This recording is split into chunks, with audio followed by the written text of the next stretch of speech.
Hello students, आप सभी का स्वागत है सॉलिड स्टेट फिजिक्स की लेक्चर सीरीज़ में।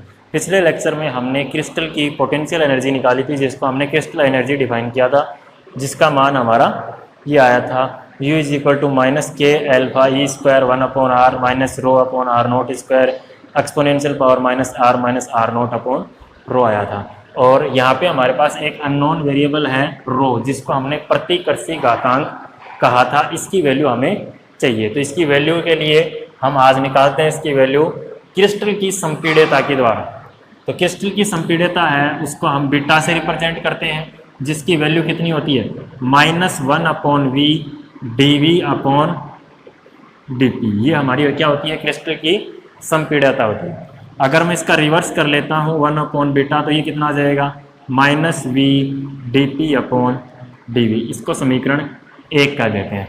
अब क्रिस्टल के लिए उष्मागतिकी के प्रथम नियम से dq इज इक्वल टू क्या होता है हमारा du प्लस पी dv, और सामने पे dq की वैल्यू कितनी आएगी, 0 आएगी। अगर हमारा सिस्टम इक्विलिब्रियम पे रहेगा, उस केस में dq की वैल्यू हमारी कितनी आएगी, 0 आएगी। तो यहाँ से हम क्या कह सकते हैं, du is equal to minus P dv। तो minus P is equal to क्या आ जाएगा, du अपॉन dv। और देखो हमें चाहिए क्या, dp अपॉन dv चाहिए, तो dp upon dv is equal to क्या हो जाएगा, माइनस इसका अवकलन करना है तो d2u अपॉन dv स्क्वायर। आएगा नहीं आएगा, ये वैल्यू उठा के मैं यहाँ रख लेता हूँ, तो क्या आ जाएगा 1/बीटा इज इक्वल टू माइनस और minus plus v, dp upon dv की वैल्यू ये d2u अपॉन dv स्क्वायर। ये हमारे पास 1/बीटा की वैल्यू आ गई। और सामने पे क्या जाएगा, 1/बीटा नोट इक्विलिब्रियम कंडीशन पे v into d2u upon dv square. Equilibrium कहाँ था, r is equal to R naught पे। ये हमारे पास बीटा की वैल्यू आ गई। अब अगर हमारे पास बीटा नोन रहेगा तो हम del2u upon del v square का 2 बार अवकलन करेंगे r equal to R naught पे, तो उस पद में हमारे पास रो आएगा और उस रो की वैल्यू इस समीकरण से हम निकाल लेंगे। तो अब हमें चाहिए क्या, d2u अपॉन dv स्क्वायर की वैल्यू हमें चाहिए।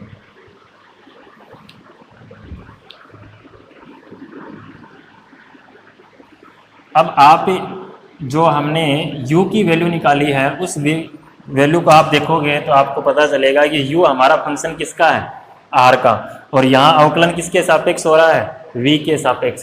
तो du अपॉन dv अगर मैं निकालता हूँ तो उसको क्या लिखेंगे अपन, du upon dr dot dr upon dv।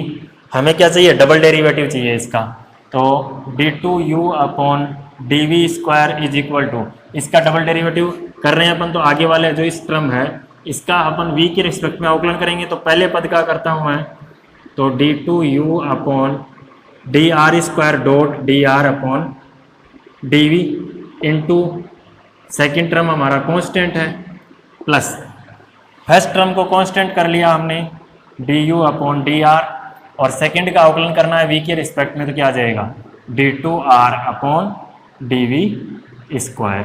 ये किस पे निकालना अपने को, r equal to R naught पे, d2u upon dv square is equal to d2u upon dr square, dr upon dv dr upon dv की होल स्क्वायर, और ये कहाँ पे निकालना अपने को, r equal to R naught पे, plus du upon dr at r equal to R naught dot d2r upon dv square at r is equal to R naught. कोई दिक्कत है क्या इसमें, यहाँ तक हमारे पास किसकी वैल्यू आ गई है, d2u अपॉन dv स्क्वायर की वैल्यू आ गई है at r equal to R naught. यही हमें चाहिए थी यहाँ पे।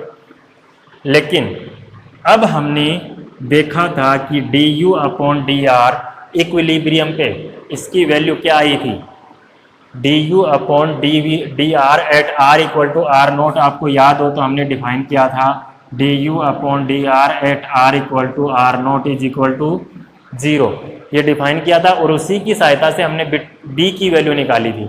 इसका मतलब ये वैल्यू क्या है, 0 है, तो ये आगे वाला टर्म क्या हो गया, हमारा पूरा 0 हो गया। तो हमारे पास क्या आ जाएगा, हमारे पास आ जाएगा d2u upon dv² at r is equal to r0 is equal to d2u upon dr² at r is equal to r0 dot dr upon dv की square at r is equal to r0। कोई दिक्कत है क्या इसके अंदर? ये हमारे पास आ गया है। तो 1 upon beta not v into this value और इसकी वैल्यू हमारे पास ये आ गई है। तो ये वैल्यू हम निकालते हैं। इस वैल्यू में देखो हमारे पास एक टर्म आ रहा है D R upon D V, D R upon D V का एक टर्म आ रहा है। ये हम कैसे निकालें? इसका मतलब हमारा वॉल्यूम है वो किसका फंक्शन है?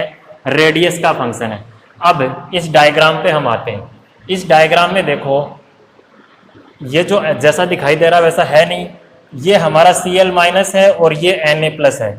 ये दोनों एक दूसरे को टच कर रहे हैं कि नहीं कर रहे हैं? इसका मतलब मैं लिख सकता हूँ क्या? Radius of Cl minus plus radius of Na plus, ये दोनों इसकी रेडियस और इसकी रेडियस ये बेसिकली है कैसे? देखो ऐसे है, इस तरीके से एक दूसरे को टच कर रहे हैं। तो इसकी ये मान लो हमारा Na प्लस है, रेडियस ऑफ Na प्लस, और ये किसकी है? Cl माइनस की रेडियस है।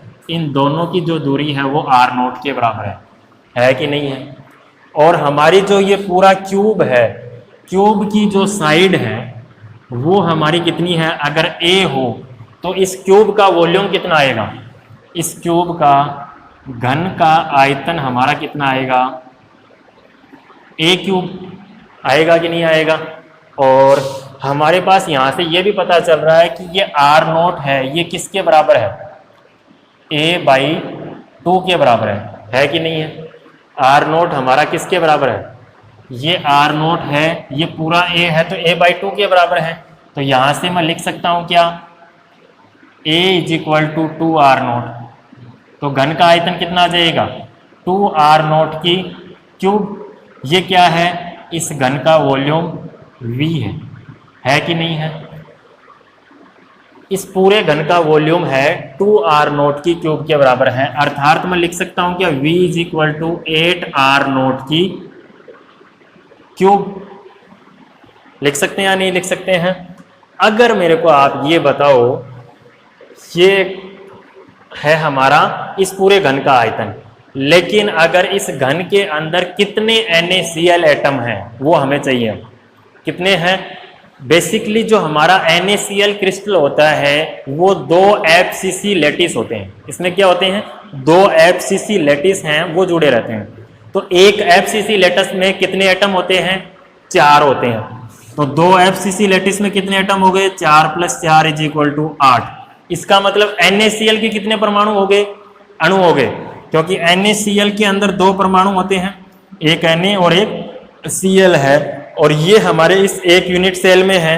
तो टोटल एक NaCl अणु में 2 परमाणु हैं और टोटल परमाणु कितने हैं? 8 हैं। इसका मतलब कितने NaCl अणु हैं वो इसकी एक यूनिट सेल में होंगे? 8/2 इज इक्वल टू 4, 4 होंगे। इसका मतलब क्या होगा? अगर मैं एकांक प्रति NaCl परमाणु इसका वॉल्यूम निकालता हूं तो प्रति NaCl अणु घन का आयतन V वो कितना आ जाएगा? इसमें 4 का भाग दे देते हैं, 2r0 क्यूब। आएगा कि नहीं आएगा? 2r0 क्यूब आएगा या नहीं आएगा? ये आ गया हमारा। अब देखो हमें चाहिए क्या? dr/dv की स्क्वायर चाहिए, यही चाहिए ना eight r equal to r0 पे। तो क्या कर देते हैं अब इसका? हमारे पास आ गया v is equal to 2r0 की क्यूब, तो dv/dr। अगर ये हमारी अगर जनरल रेडियस होती, इक्विलिब्रियम नहीं था उस कंडीशन में, तब ये r था, हम स्टार्टिंग में r लेके चले थे, तो उस केस में ये r होता, तो इसका अवकलन करते तो कितना आ जाता? 6r²। आता कि नहीं आता? और इसको मैं dr/dv करूंगा तो कितना आ जाएगा? 1/6 r² आएगा कि नहीं आएगा? और ये dr/dv अगर मैं निकालता हूं किस पे? r is equal to r0 पे, तो कितना आ जाएगा? 1/6 r0²। ये मान यहां रख लेते हैं अपन, तो हमारे पास क्या आ जाएगा? हमारे पास आ जाएगा d2u upon dv square at r equal to R naught is equal to d2u upon dr square at r is equal to R naught dot del r upon del v की square at r upon are naught. Del r upon del v at r upon are naught क्या है? ये है इसकी square, तो कितना जाएगा 1 upon 36 r naught की पावर 4 आएगा या नहीं आएगा? और ये देखो बीटा नोट की वैल्यू में हम मान रख देते हैं। कोई दिक्कत है क्या इसके अंदर? बहुत इंपॉर्टेंट चीज है इसमें, जो समझने लायक चीज है वो सिर्फ इतनी है कि हमने प्रति परमाणु आयतन है वो लिखा है 2r क्यूब। क्या लिखा है? प्रति परमाणु आयतन 2r क्यूब लिखा है। ये एक इंपॉर्टेंट कंसेप्ट है, इसके अलावा और कुछ नहीं है। वो कैसे लिखा? क्योंकि हमें इस जो ये घनाकार यूनिट सेल है उसका वॉल्यूम हमें पता है v कितना आएगा? a cube. मैं रिपीट कर देता हूँ दोबारा, कुछ बच्चों के डाउट हो सकता है इसके अंदर। v is equal to a cube है। अब हमें पता है कि Cl माइनस और Na प्लस आयन है, इन दोनों के बीच की दूरी क्या है? r है। ये किसमें है? इक्विलिब्रियम की कंडीशन में। लेकिन जब इक्विलिब्रियम नहीं था उस समय इन दोनों के बीच की दूरी कितनी थी? r0 थी। तो मैं लिख सकता था क्या वहां पे अपन radius of Na plus radius of Cl minus, वो दोनों किसके बराबर हैं? r के बराबर हैं। और वो r किसके बराबर है? a/2 के बराबर है। तो यहां से a कितना आ गया हमारा? 2r। ये मान मैंने इसमें रख दिया था तो कितना आ गया? 8r क्यूब आ गया था। आया था कि नहीं आया था? ये क्या आया था? पूरे इस यूनिट सेल का आयतन आया था 8r क्यूब। हमें क्या चाहिए? प्रति परमाणु आयतन चाहिए। क्या चाहिए? प्रति परमाणु प्रति अणु आयतन चाहिए। NaCl है, एक अणु है, उसके प्रति अणु। अब जो ये यूनिट सेल होती है NaCl की, उस NaCl की एक यूनिट सेल के अंदर 4 अणु होते हैं। कितने होते हैं? 4 अणु होते हैं। इसलिए प्रति अणु जब हम निकालेंगे तो क्या कर देंगे? इसमें 4 का भाग दे देंगे और उसकी वैल्यू हमारी 2r क्यूब आ गई थी। इसके बाद हमें अवकलन करना था, ये मान रख लिया और ये हमारे पास आ गया है। कोई दिक्कत इसमें? अब आगे बढ़ते हैं, अपन मान निकालते हैं इसका।